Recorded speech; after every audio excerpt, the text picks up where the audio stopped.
Hello, everyone, and thank you for joining me for this week's story on the Wine Guild. Tonight's story is going to be about a ghost ship, and I've always found many legends of ghost ships to be quite interesting, and you can find them all over the world, in all different parts of the world, in Europe, in the United States, North America, South America, the Mediterranean, Africa, Asia. They're all over the place. So there's plenty of legends. And the one I'd like to talk about today is from northern Germany, meaning the Prussian area that was once Prussia, on the coast, the northern coast of the Atlantic, of Germany, the North Atlantic. And it takes place around the year 1400. So the story goes that Baron Falkenberg was a baron that controlled a region in Prussia near the coast. And the old baron had fallen in love with a maiden who was a servant girl of his that worked in his castle. But tradition and society prevented them from marrying. He was of royal blood or noble blood, and she was a commoner. But he didn't care that much that he would get rid of her, but he could not marry her. So both loved each other, but they agreed that they would still live in the castle together so that they could at least be in each other's presence and have a place in their lives. If they couldn't marry, at least they'd see each other every day, and there'd be some solace in that. So this goes on for a couple of years. And then one year, his long-lost brother returns. The baron's brother had gone off to find his fortune elsewhere. Obviously, there can only be one baron, and he, being the elder of the brothers, he inherited the baronship, and the brother went off. The brother eventually returns, and he welcomes the brother back, back into the fold, stays in the castle with him. And in the process of this, however, the brother starts to strike up a relationship with the maiden, the servant girl, and the two of them fall in love. And the maiden tells the baron, listen, we cannot be together, and I've fallen in love with your brother, and I want to marry him. And the brother wants to marry her. So the baron at first is not happy with this, obviously, but agrees to let it happen. The marriage has his blessing. And in fact, the marriage and the reception will take place in his castle. So it happens. The wedding takes place. They're at the reception. Now, throughout the wedding and the reception, the baron has been having a whole mix of emotions about this. It's starting to overcome him to the point that he's seeing his love lost. He's seeing his brother who left him and then finally came back, taking it away from him. And the rage is building and building and building. And it brings us to the point where the toast is made. The toast by the best man, who is the baron. And as he's doing this toast, instead of making the toast, he takes the champagne bottle and smashes his brother on the head, which instantly killed him. He fell to the ground and was instantly dead.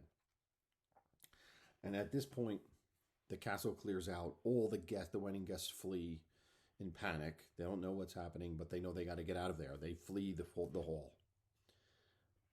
The wife of the brother and the maiden is horrified, screaming hysterically, why did you do this? Why did you do this? You ruined my life. The baron grabs her and takes her off to his chambers.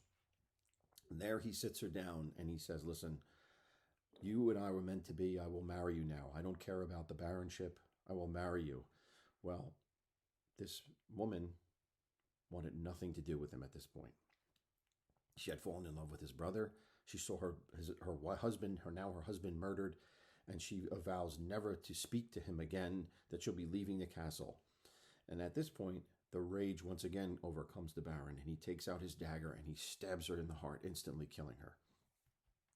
So at this point, things have gotten completely beyond the pale. There's no return from this. So the baron knows, I need to leave. Eventually, when this gets out, there's going to be a revolt against me. So he leaves the castle, packs up his horse, heads to the coast in hopes of finding a ship to go maybe to England, who knows, off the continent because he needs to get away from this. As he approaches the shoreline, he sees a rowboat sitting on the beach. In the rowboat is a sailor. Looks much like a pirate would look, with the traditional garbs of the 1400, a sword on his side. He approaches the sailor, and the sailor says, "Baron, welcome. We've been waiting for you." Now the Baron is confused. Nobody knew this was happening, but somehow there is a boat here waiting for him. But he's desperate, and he needs to go. He needs to get off of this land or get out of this land as soon as possible. So he gets in. The boat is taken to the bigger ship, and as he's approaching this bigger ship that's docked in the bay, he sees that it's an odd-looking ship in the sense that it is a very deep, dark gray, to the point that it had no other color, just gray. Even the sails were gray. Everything about the ship was gray.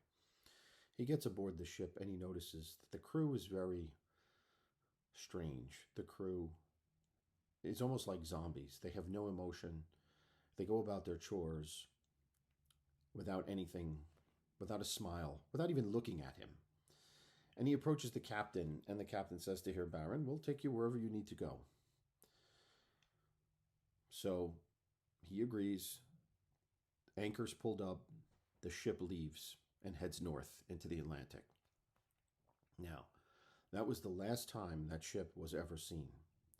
And in fact, no ship ever docked in a local bay in England or in the North Atlantic or in the Norwegian area, anywhere in the North Atlantic. And in fact, there was no wreckage ever found. But what was found was sightings of this ship from time to time over the years, over 600 years. From time to time, there would be sightings on a dark night, on a cloudy night, on a stormy night. This ship would be seen on the coastline of the north of Europe, the northern part of Europe, always heading in a northern trajectory, always heading in the northern direction. And witnesses have said that this ship can be identified as having a mast that is a glowing blue hot color. So when a flame gets blue hot, that's what the mast of this ship looks like. And they've said that this ship, they've tried to follow the ship, and the ship will disappear into the fog or into the sea, the clouds that are low lying on the sea. And some people have even said that they've gotten close enough, though. They never were able to catch the ship, but they've gotten close enough to see what is going on this gray ship with the glowing blue mast. And what they've said is they've seen a crew of spirit-like people, spirits, see-through people. And some people have even said that they have noticed the Baron himself, Baron Falkenberg, on deck, playing dice with the devil, what people have called the devil. And the legend says that what he's doing is playing over and over again a game of dice with the devil in hopes of winning, because if he wins, the ship will come ashore finally after 600 plus years. But he always loses the game for eternity. He's going to be on this ship losing the game. So in the future, if you happen to be in the North Atlantic and you happen to see on a dark, cool, cloudy night a gray ship on the horizon and you see that blue mast, just take a look and see if you could see old Baron Falkenberg playing dice with the devil for eternity. Thanks for watching.